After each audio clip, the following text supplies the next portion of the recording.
Selamat pagi, sahabat pembelajar di mana saja Anda berada. Kita berjumpa kembali di seminar online yang diselenggarakan oleh Indonesia Belajar. Untuk Anda yang menjalankan ibadah puasa, selamat menjalankan ibadah puasa.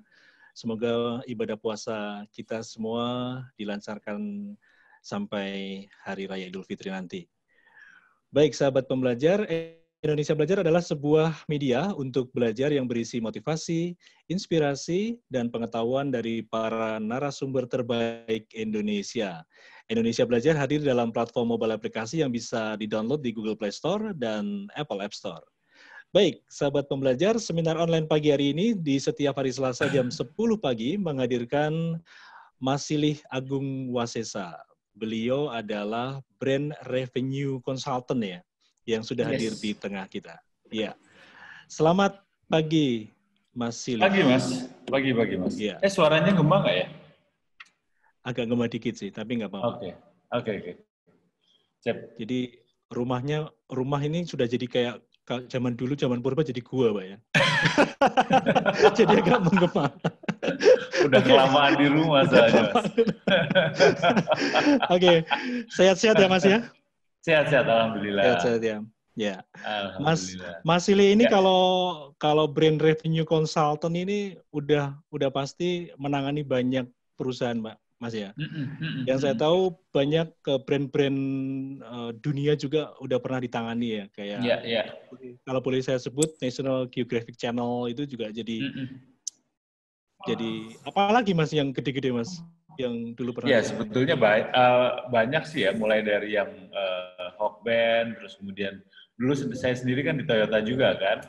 Jadi memang kita sih secara khusus membantu untuk bagaimana brand-brand itu menemukan revenue yang cocok gitu ya. Karena kan yang namanya penghasilan, yang namanya revenue kan belum tentu berasal dari main kompetensi kita gitu. Kadang-kadang bisa berasal dari tempat lain. Katakanlah misalnya kalau dulu kita melihat bahwa revenue-nya bank itu munculnya dari selisih bunga gitu ya, antara uang yang ditabung dengan uang yang dipinjamkan itu kan jadi selisih bunganya menjadi penghasilan bank. Tapi kan sekarang revenue-nya bank itu banyak terjadi di yang kita sebut sebagai fee-based income.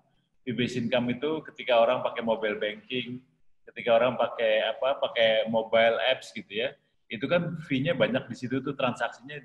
Nah itu juga sekarang menjadi sumber penghasilan. Jadi memang kita coba mencari gimana sih brand kita bisa menghasilkan revenue alternatif apa yang bisa dihasilkan dari sana. Gitu Mas. Iya. Dan Mas Silih ini bukan hanya brand-brand komersial, tapi non-komersial juga pernah ditangani ya. Kalau Silih ngomong tentang bank itu pernah juga Mas Silih nanganin World Bank, Bank Indonesia, BPPN gitu ya. Dan juga UNICEF ya.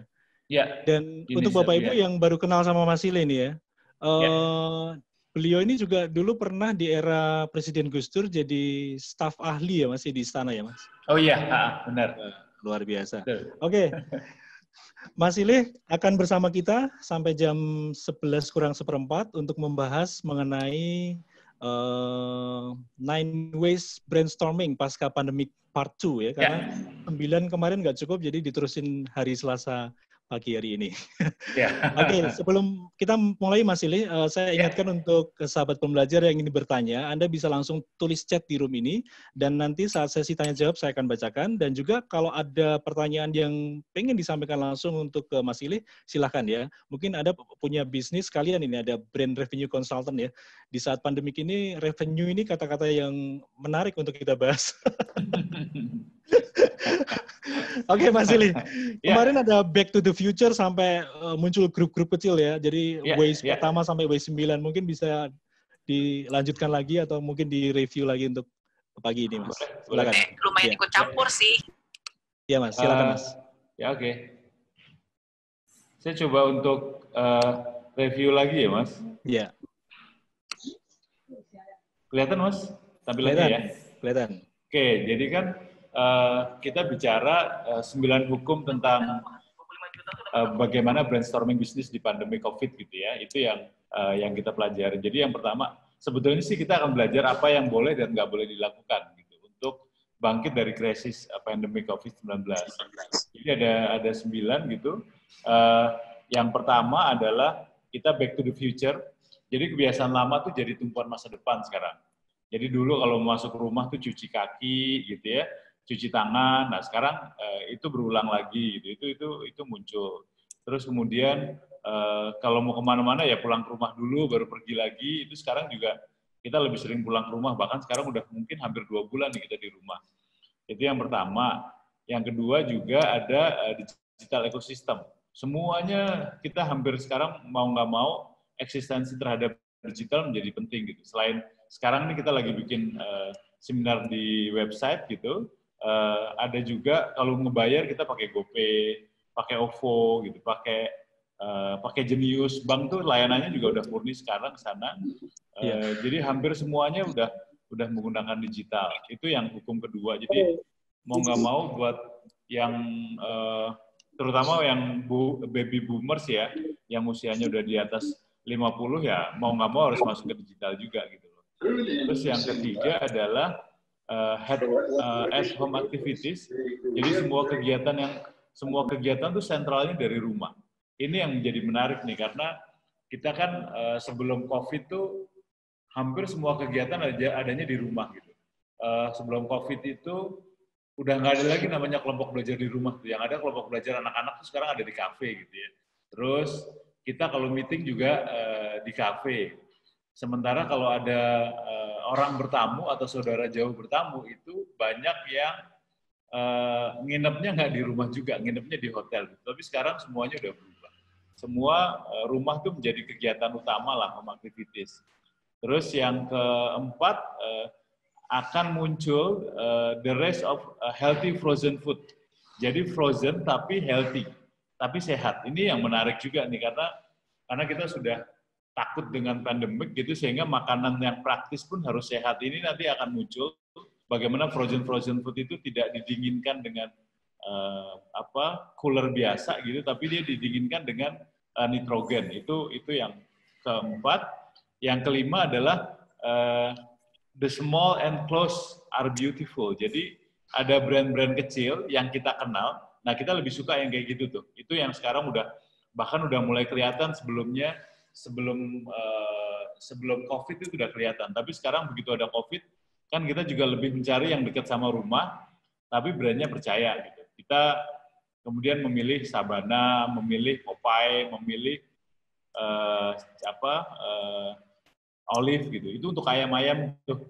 Terus kemudian kopi kita juga sekarang udah nggak lagi ke Starbucks tapi milih kopi kenangan, kopi di bawah tangga gitu. Kopi-kopi yang seperti itu yang kita munculin. Nah, kemudian muncul yang namanya yang keenam itu fast moving consumer good. Jadi kita punya fast moving consumer good tuh yang dulu makainya lama gitu, habisnya lama, sekarang habisnya jadi cepat. Itu ada sabun, kemudian disinfektan, terus kemudian masker, itu juga jadi fast moving consumer good tuh. Jadi dia cepat pakai lah gitu. Nanti sebentar lagi bahkan mungkin di hypermart atau di jaringan-jaringan retail modern itu akan muncul tuh masker-masker yang menarik gitu. Itu fast moving good yang baru. Terus yang ketujuh ada physical distance lifestyle. Jadi sekarang untuk physical distance itu kita nggak cuman make karena butuh gitu, karena COVID semakin lama, jadi ada gayanya sendiri itu.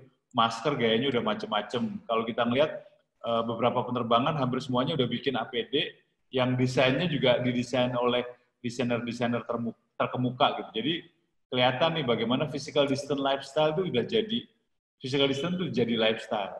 Sementara yang ke-8 adalah muncul kelompok-kelompok kecil, community economy enhancement. Jadi muncul ketahanan ekonomi baru berbasis komunitas. Jadi karena biar lebih trust dan mereka ingin pertahanan ekonominya kuat, itu sekarang antar kelompok udah mulai melakukan transaksi di dalam kelompok tuh. Katakanlah misalnya kalau di keagamaan ada kelompok-kelompok besar Muhammadiyah dan NU gitu, mereka mulai mikir bagaimana memenuhi kebutuhan mereka sendiri gitu. Jadi itu akan jadi kekuatan baru juga.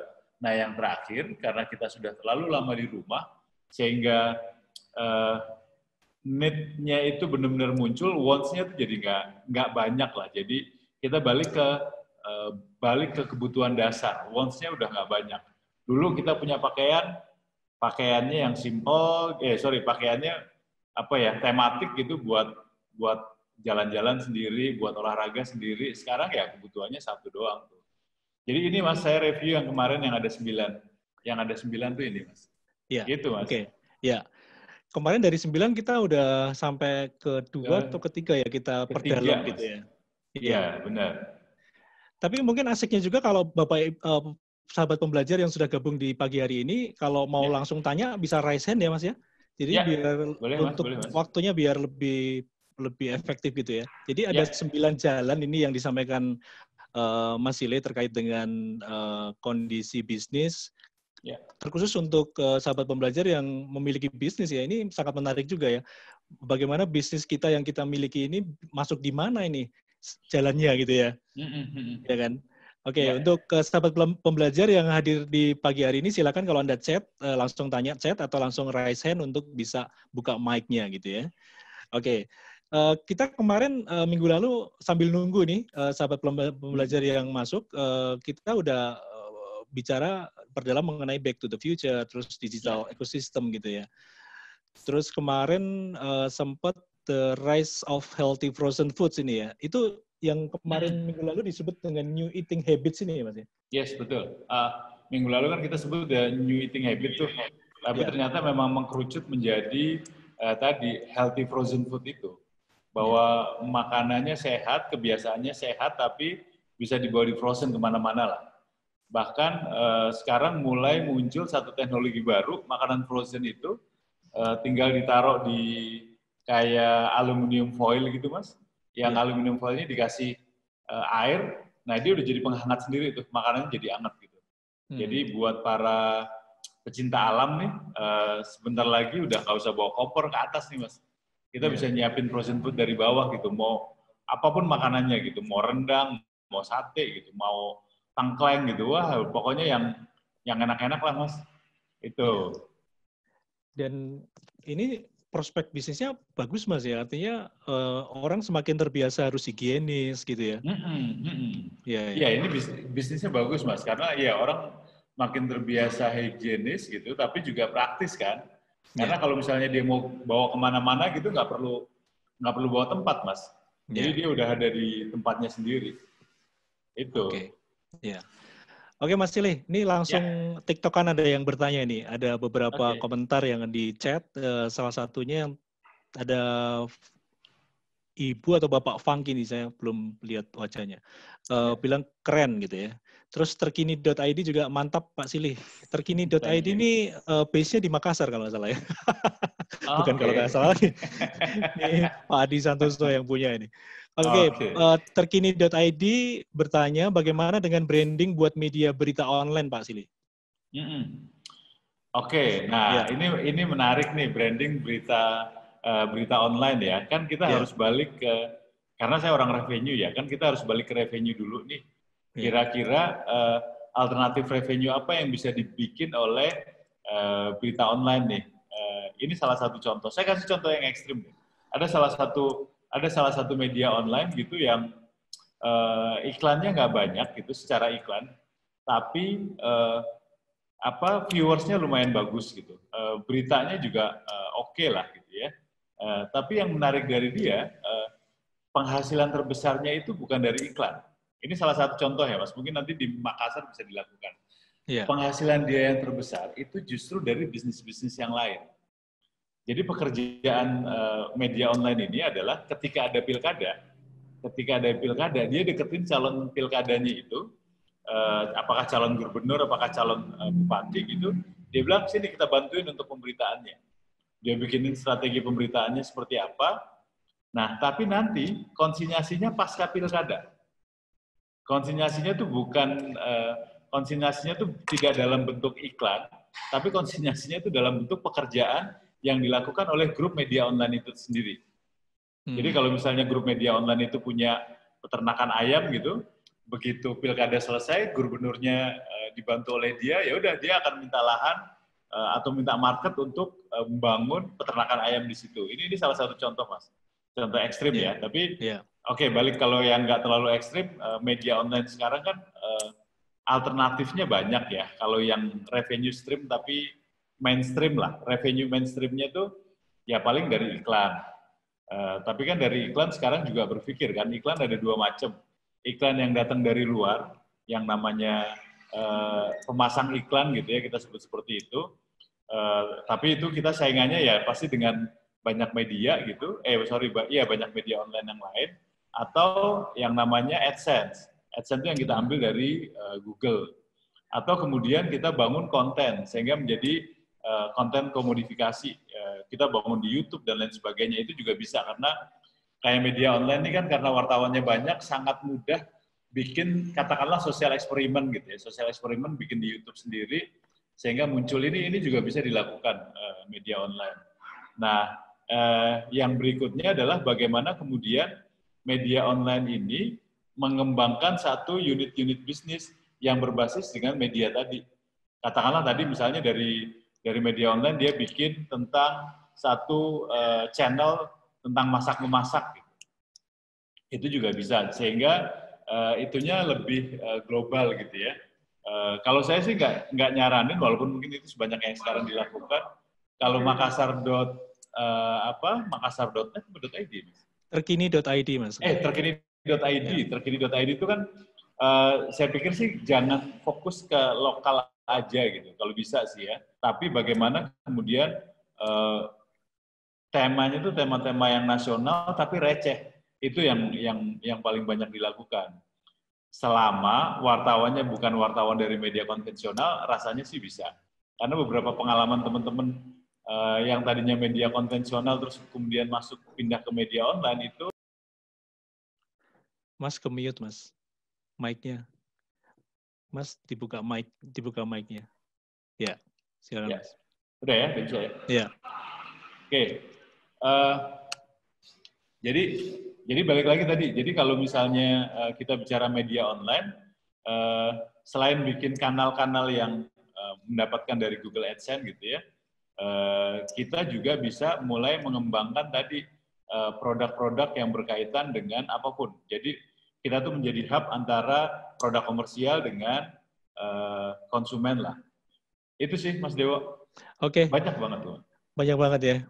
Ini Yeah. kalau mau dibahas bisa langsung dilaksanakan ya. Oke. Terkini.id, terima kasih pertanyaannya, semoga terjawab ya. Dia chat lagi nih, terima kasih Pak Sili. Oke, siap. Thank you, Mas. Ya, sama-sama. Terima kasih Pak Sili, makasih Pak Host. Wah, saya punya nama baru. New brand Pak Host ya. Terkini.id saya kenal banget ini juga sepertinya sudah melebarkan sayap, Mas. Tadi Mas Sili kan sampaikan bahwa bukan hanya lokal, tapi harus garap, nasional, tapi receh ya. Nah, recehnya ini bisa di-breakdown lagi ya? Ya, receh narasinya, Mas. Narasinya ya? Yes. Ya, oke. Semoga terjawab. Dan untuk sahabat pembelajar yang ingin bertanya lagi, silakan untuk tulis chat atau langsung buka mic, menanyakan sesuatu apa yang perlu ditanyakan ya. Oke, sambil nunggu Mas, kita ke jalan berikutnya. Ya. The small and close are beautiful. Ya. Ini banyak brand-brand kecil yang jadi kompetitif ya untuk brand-brand besar gitu ya. Jadi kompetitif, Mas. Ini kalau dulu kita nyebutnya jadi semacam semut lawan gajah tuh, Mas. Semut lawan gajah. Tadi kan kita ngasih contoh tuh kayak Kentucky itu sekarang omsetnya tuh kemudian menjadi terganggu karena omsetnya terganggu karena apa? Karena ada merek-merek kecil yang pinggir jalan itu, Mas. Itu hampir setiap kabupaten punya sendiri gitu ya. Misalnya tadi ada Sabana yang paling besar, ada Popeye gitu, ada Popeye, kemudian ada Olive juga pasangannya, yang punya sih beda. Terus ada The Star, banyak lah, just name it gitu ya. Karena kan kita memang sebetulnya kan konsumsi utamanya kan ayam tuh, Mas. Jadi banyak tuh yang makan ayam gitu. Oke, itu kalau ayam ya Mas ya. Sekarang kan tadi Mas Sili juga sampaikan memang kita di pasar itu banyak sekali brand-brand yang bermunculan terkait minuman kopian Oh gitu ya, iya. ada kopi kenanga gitu. Nah, sebenarnya sebelum COVID pun sebenarnya ini jadi fenomena baru ya, artinya brand-brand baru muncul kopi gitu ya.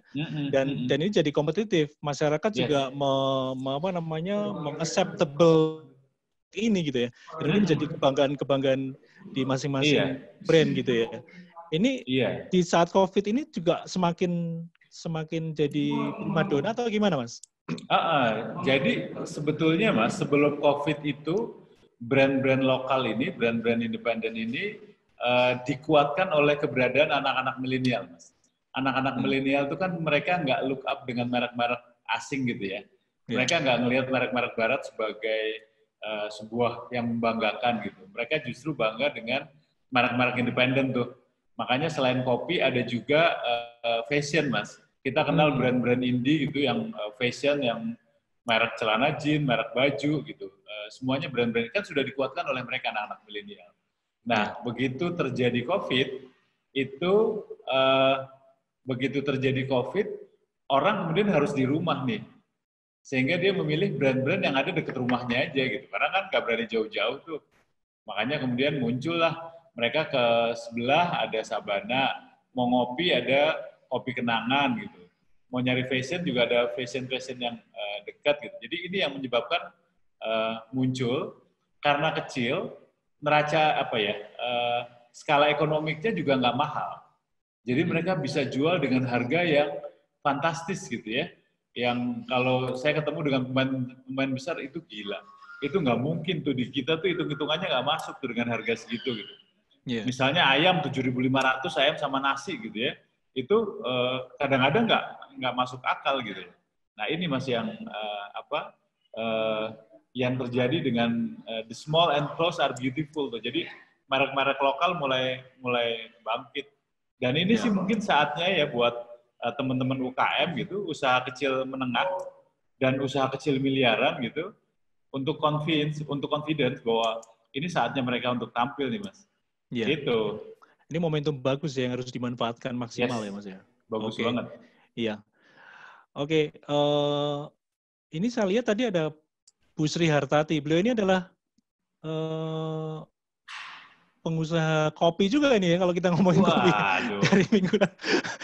Bu Sri Hartati, mungkin ada yang perlu ditanyakan Bu atau ada didiskusikan atau ada sharing pengalaman ya Mas Sile ya, ini bagus. Iya kayaknya harus sharing Bu biar enak. Ya, dan ini Bu Sri ini punya brand namanya Smart Fox nih, kalau saya pernah beberapa kali sering kali nyoba, luar biasa. Wah, apakah ini berarti. sharing ya, harus sharing ya Mas ya, nggak apa-apa ya kita tarik untuk ngobrol ya. Monggo. Iya, oke, Bu Sri, tadi kan the small is beautiful sih sebenarnya. Ini Smart Fox ini kan brand boleh dikatakan masih belum lama ya, hampir 2 tahun aja belum ada ya Bu ya? Belum Pak, baru 6 bulan. Nah ini bisa sharing nih, tuh kan. Baru 6 Halo bulan Bapak. Mas ternyata. Apa kabar Pak? Halo Bu. Ya saya cuma dengar Bapak, selalu dengerin Bapak, tapi nggak pernah bisa ngomong langsung ke Bapak nih, baru ini alhamdulillah. Thank you Pak Dewa. Sama-sama. Ya. Mungkin Bu Sri Hartati bisa cerita bagaimana membangun brand Smart Fox ini, ada kesulitan atau ada mungkin bisa di-sharing apalagi dengan situasi pandemik seperti ini. Karena ini menjadi sebuah primadona baru ya, yang analisa Mas Sile ini jadi the small is beautiful gitu. Iya. Jadi alhamdulillah kita sudah ada beberapa cabang, khususnya di Jakarta kita ada 9 cabang. Oke. Ya, tapi yang uniknya kami itu kan memang kebetulan di rumah sakit Pak, di universitas-universitas. Oke. Ya, ada di Trisakti, ada di Universitas Al-Azhar, ada di Universitas Kedokteran Gigi Salemba, ada di Universitas UI Depok. Nah, karena dengan COVID seperti ini, ya, jadi mungkin kita juga sekarang ini ada jualan online, Pak. Nah, terus kami juga kemarin supaya branding kami juga bisa keluar, tapi niatnya pertama sih sebenarnya kita ingin membantu para medis. Nah, jadi kemarin kita ada bagikan 5 rumah sakit smartphone untuk bantu para medis juga, Pak. Oke. Dan alhamdulillah ada pesanan-pesanan setelah itu, Pak, untuk produk kita gitu. Padahal semuanya kan nggak bisa ketemu nih, Pak. Di rumah sakit aja waktu kita baginya itu nggak bisa langsung ke dalam kepada para medis. Kita paling di depannya doang gitu. Nah, jadi kalau yang di ruko, saya ada di ruko di Soho, Pak, di Podomoro, Nah, itu ini karena Lebaran, insya Allah nanti habis Lebaran kita udah buka lagi. Nah, itu memang kita sekarang ini karena kita lagi PSBB nih, kita online aja, Pak. Tapi insya Allah walaupun penuh, tidak seperti yang lalu kan rame banget, Pak. Nah ini, tapi kita tetap semangat kok, Pak. Karena saya melihat seperti Bapak bilang tadi, harus ada yang branding yang harus kita naikkan kembali gitu loh, Pak. Oke. Mungkin ada sesuatu yang perlu masukan dari Mas Silly atau gimana, Bu? Ada pertanyaan atau apa? Rasanya sih kalau sebetulnya kalau yang menarik dari basis universitas tuh kelemahannya memang kalau mereka libur ya kemudian jualannya ikut libur gitu ya. Tapi keuntungannya sebetulnya mereka itu sekarang menjadi jadi multiplier efek untuk obrolan sebetulnya. Jadi paling gampang ngebangun brand itu kalau kita kuat di universitas. Karena kan mereka jadi referensi omongan tuh di antara mereka. Baru yang kedua sih rasanya yang sekarang dilakukan oleh banyak kafe kan kemudian mereka menyiapkan ghost kitchen kan. Ghost kitchen gitu. Jadi udahlah modal dapur doang, tapi kan sosial medianya harus kuat tuh. Jaringan distribusinya juga harus, jaringan delivery lah. Jaringan delivery-nya harus kencang gitu. Itu sih yang kalau kita belajar dari di mana tuh Cipete itu juga ada satu kopi itu namanya Dua Kopi itu dia sekarang jadi ghost kitchen juga. Itu produknya menjadi terkenal karena menggunakan sosial media. Mungkin ini sih artinya sosial medianya dikuatin kan. Mungkin justru juga kalau itu ghost kitchen-nya jadi banyak yang seneng tuh. Itu. Iya. Memang Pak, rencana kami insya Allah Pak, harusnya Smartwork bisa hadir di seluruh universitas di Indonesia, Pak. Mohon doanya. Karena memang kita baru kemarin sebelum PSBB berlaku di universitas, libur semua, itu kita baru buka di Universitas Hukum di UI Depok. Alhamdulillah, dalam waktu 1 minggu tuh luar biasa, Pak. Kita nggak nyangka peminat dari para mahasiswa di UI Hukum di Depok itu, Depok sangat senang dengan kopinya kita yang unik gitu loh, Pak. UI Depok ini juga basisnya Mas Silly ini. Mas Silly juga ngajar di sana. Komunikasi. Ya, kalau saya nanti yang udah buka tuh di Fakultas Hukum, Pak. Hukum ya, tetanggaan ya. Ya, tapi ini lagi sebenarnya harusnya sudah buka juga renovasi saya di Fakultas Ekonomi, Pak. Di lobi utama. Lobi utamanya. Dan lucunya Pak, alhamdulillahnya kita sebelahan tuh dengan kopi kenangan. Tapi nggak apa-apa.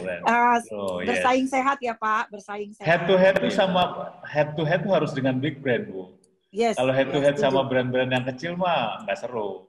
Ini makanya saya ikutin kata-kata Bapak nih. Luar biasa sharingnya Bu Srihartati, terima kasih. Thank you, Bu. Terima kasih Pak Mas Dewo, terima kasih. Sama-sama. Semoga sehat selalu. Assalamualaikum. Waalaikumsalam. Luar biasa sharingnya ya. Ini bisa menginspirasi sahabat pembelajar yang memiliki bisnis ya. Jadi ceruk-ceruk pasar baru atau momentum yang bagus ini harus dimaksimalkan ya. Di balik peristiwa ada hikmah gitu ya Mas ya kalau kalau secara spiritualnya. Oke, kita lanjut ke personal care home Mas. Kalau yang ini apa ya namanya ya jadi ya? New fast moving consumer goods ya atau jadi personal care home itu itu kita masukin yang personal care home itu kita masukin ke at home activities, Mas. Oke. Jadi kemudian yang sekarang muncul baru itu adalah nanti akan jadi tadi fast moving new fast moving consumer good tadi. Yeah. Kita kemudian sekarang mendadak menjadi setiap hari harus pakai masker, setiap hari harus ada hand sanitizer gitu, setiap hari harus ngomongin tentang APD misalnya. Itu yang banyak dilakukan, harus pakai face shield gitu. Ini yang namanya fast moving consumer good, Mas. Jadi bisa jadi ini nanti para perusahaan-perusahaan yang terutama yang ada di fashion gitu, bisnisnya nggak lagi bisnis slow moving gitu kan. Kalau pakaian itu slow moving, Mas. Yeah. Orang beli baju kan sebulan sekali gitu, 3 bulan sekali, ada yang setiap lebaran baru beli baju gitu kan. Jadi slow moving tuh, tapi ini bisa jadi fashion itu akan menjadi kelengkapan sehari-hari, Mas. Satu itu yang fashion, yang kedua juga kosmetik. Kosmetik yang tadi makainya hanya untuk kecantikan gitu, sekarang kemudian kosmetik digunakan untuk perlindungan, Mas. Untuk perlindungan, jadi sabun, disinfektan gitu kan, terus hand sanitizer. Nah, itu akan menjadi fast moving tuh. Nah, gimana caranya produk-produk yang slow moving menjadi fast moving, itu dia harus punya brand yang sangat kuat. Engagement-nya juga harus sangat tinggi. Kalau kita belajar dari existing fast moving gitu ya, katakanlah dari dari pasta gigi misalnya. Pasta gigi itu kayak misalnya Pepsodent, kayak misalnya Ciptaden, itu mereka setiap 3 bulan sekali itu desain kemasannya udah ganti. Terus core kompetensinya juga the advantage value-nya udah ganti. Gitu. Jadi kalau misalnya Pepsodent 3 bulan sekarang itu menghindari gigi berlubang gitu, terus kemudian 3 bulan berikutnya udah lain tuh. Bagaimana gigi kelihatan cemerlang gitu. 3 bulan lagi udah berikutnya udah beda. Jadi ini yang namanya fast moving consumer good. Dia tuh konsumennya juga fast moving juga. Konsumennya juga nggak loyal, Mas. Karena harga tuh menjadi pertimbangan gitu, dia bisa ngambil di mana-mana dengan cepat. Jadi ini yang akan terjadi nih. Jadi kalau sekarang masker juga udah kayak gitu, udah mulai kelihatan kan. Dulu teman-teman yang jual masker, para pengepul masker gitu, sekarang nasibnya kan sudah terlunta-lunta tuh. Mereka harus jual masker dengan harga yang murah karena masker udah banyak. Tapi sekarang kebanyakan masker masih komoditas nih. Mereka jual ya udah seadanya gitu. Mereka belum bikin brand. Ada yang udah mulai kreatif gitu, maskernya mulutnya ada yang gede, ada yang gambarnya segala macam, itu udah ada yang mulai. Tapi masih belum yang memasuki tahap sebagai fast moving consumer good tuh. Barangnya banyak di mana-mana, harganya murah, tapi sekali pakai. Itu fast moving consumer good tuh, Mas. Oke. Ya. Oke, Mas Ile. Kita lanjutkan ke kanan langsung ya. Community ekonomi ini yang mau muncul ketahanan ekonomi baru berbasis komunitas. Oh iya. Ini menarik ini ya. Ini yang minggu lalu kita sebut dengan grup-grup kecil ini ya. Ya. Yang minggu lalu kita sebut sebagai grup-grup kecil. Jadi kalau grup-grup kecil itu jadi sekarang nih orang mulai ngerasa bahwa karena terancam, Mas.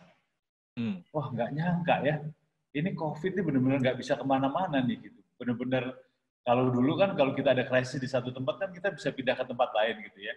Kalau ini kan seluruh dunia, Mas. Yeah. Sehingga mereka mulai bikin yang namanya pertahanan. Pertahanan mulai dari grup-grup ini gitu. Nah, pertahanan yang paling sederhana yang mereka lakukan adalah pertahanan ekonomi. Itu salah satu contoh, Mas. Ini misalnya nih, saya lagi habis diskusi dengan salah satu komunitas gitu. Komunitas ibu-ibu, Mas. Komunitas ibu-ibu. Komunitas ibu-ibu anggotanya itu ada sekitar 890.000.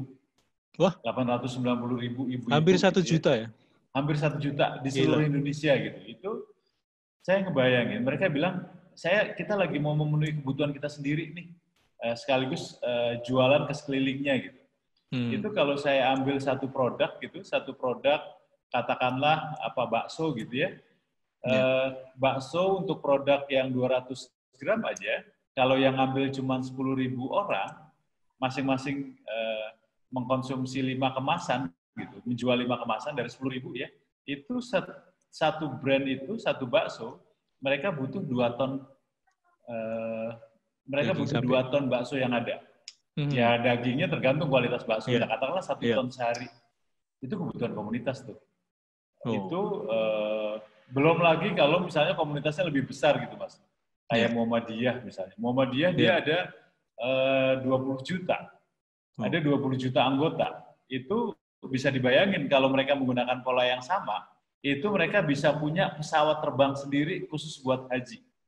Mereka bisa punya hotel sendiri buat umroh. Gitu loh. Kalau ini berkembang ya, bahkan mereka bisa menjadi importir kurma. Karena seperti sekarang kan kurma banyak. Jadi ini nih yang kita sebut sebagai community economic center gitu, atau community economic enhance gitu. Jadi bagaimana kekuatan-kekuatan ekonomi baru mulai muncul. Nah artinya apa? Artinya beberapa brand-brand lain nanti mereka harus bergabung dengan komunitas-komunitas itu kalau mau eksis gitu. Tapi di sisi lain, para komunitas itu harus membangun semacam community management. Bagaimana mereka memberdayakan komunitas itu sehingga yang tadinya komunitas itu hanya paguyuban, sifatnya cuma kenal, kumpul, pakai iuran gitu. Ini sekarang komunitas bisa ngasih benefit materi ke anggotanya malah dengan adanya ini. Gitu, Mas. Jadi memang ini gerakannya memang dulu paguyuban, kemudian jadi basis ekonomi ya, Mas ya? Jadi basis ekonomi. Kalau kita punya bisnis, kemudian bikin community, itu beda lagi ya? Beda lagi basis community-nya, Mas. Artinya beda lagi. Kalau ini kan community yang berkembang dari existing community itu, Mas. Dari existing community kemudian muncul. Tapi kalau kita punya bisnis, bangun community, itu bisa juga. Walaupun besarnya sih tergantung kemampuan kita membangun brand ya. Kan karena memang itu sudah banyak dilakukan yang kita sebut sebagai brand community itu, Mas. Brand community itu katakanlah misalnya MU itu kan dia punya komunitas fans terbesar di dunia tuh. Yang itu penghasilan dari situnya luar biasa. Jadi sangat mungkin juga. Tapi tinggal bagaimana kita membangun brand community-nya tuh. Gitu sih, Mas. Oke. Oke, Mas Ilya, kita lanjut ke basic needs nih kalau di slide. Beberapa kebutuhan wants berubah jadi need. Ini penjelasan lebih lanjutnya gimana, Mas? Iya, nah ini yang terakhir nih, basic needs nih, Mas. Karena kemudian kita sekarang sadar nih, Mas. Udah 2 bulan nggak ke mall ya, ternyata ya baik-baik aja gitu ya. Hidup-hidup aja gitu. Mungkin sebelum COVID, kita ngerasa kalau nggak ke mall seminggu tuh, terutama buat orang kota besar gitu ya, kalau nggak ke mall tuh kok kayaknya stres gitu. Terus bahkan ada yang kalau depresi gitu, daripada ke psikolog bayar, mendingan ke mall, mendingan nyari diskon. Nah itu hormon endorfinnya tuh lebih cepat berproduksi daripada ke psikolog gitu ya. Ke psikolog kan bayar, keluar dari situ begitu tahu bayarannya stres lagi, Mas. Jadi mendingan belanja, Mas. Itu salah satunya. Tapi sekarang kan ternyata mereka sadar, oh iya ya ternyata nggak ke mall ya baik-baik aja gitu. Terus ketika mereka lagi mau nyuci pakaian, mereka sadar bahwa iya ya, udah nggak ada lagi baju kerja yang dicuci gitu. Udah nggak lagi baju arisan, udah nggak ada lagi, baju jogging juga nggak banyak gitu. Ternyata yang paling enak tuh ya baju yang di rumah gitu. Jadi ini baliknya ke basic need, Mas. Makan juga gitu. Makan tuh dulu kita basisnya adalah basis makan itu basisnya adalah basis makanan Jepang, makanan Meksiko gitu. Tapi kita sekarang basisnya makan itu basis makan ya makanan rumahan gitu. Itu yang jadi basic need sekarang tuh, Mas. Itu sih. Iya. Gitu. Oke. Luar biasa. 9 jalan udah kita lalui, Mas Ilya. Ya. Waktu kita sudah mepet banget.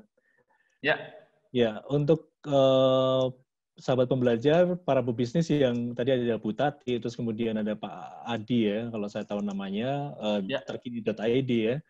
Semoga 9 Ways ini menjadi inspirasi untuk teman-teman para pebisnis juga ya. Bisa memaksimalkan kondisi pandemik ini dengan bagus, dengan 9 Ways brainstorming dari Mas Ilya. Mas Ilya, terima kasih banyak sharingnya. Kita jumpa lagi minggu depan. luar biasa. Kita siapkan wish-wish yang lain untuk teman-teman para pebisnis agar bisa terinspirasi lebih dalam ya. Terima kasih Pak, ditunggu lagi selanjutnya. Makasih Bu Sri, makasih. Bu Sri ini dari Medan Pak Sile. Oh, aduh Medan ya. Medan. Wah, Medan berambah ke Jakarta nih. Kalau ke Medan bisa hubungi saya Pak dari Pak Dewa. Oh iya, siap. Siap Bu. Terima kasih Pak atas inspirasinya Pak. Sama-sama, makasih. Terima kasih. Oke, terima kasih Mas Sile sekali lagi pencerahannya pagi hari ini. Kita jumpa lagi minggu depan. Sahabat pembelajar juga terima kasih atas waktunya. Sampai ketemu lagi minggu depan. Sukses untuk kita semua. Salam sukses luar biasa.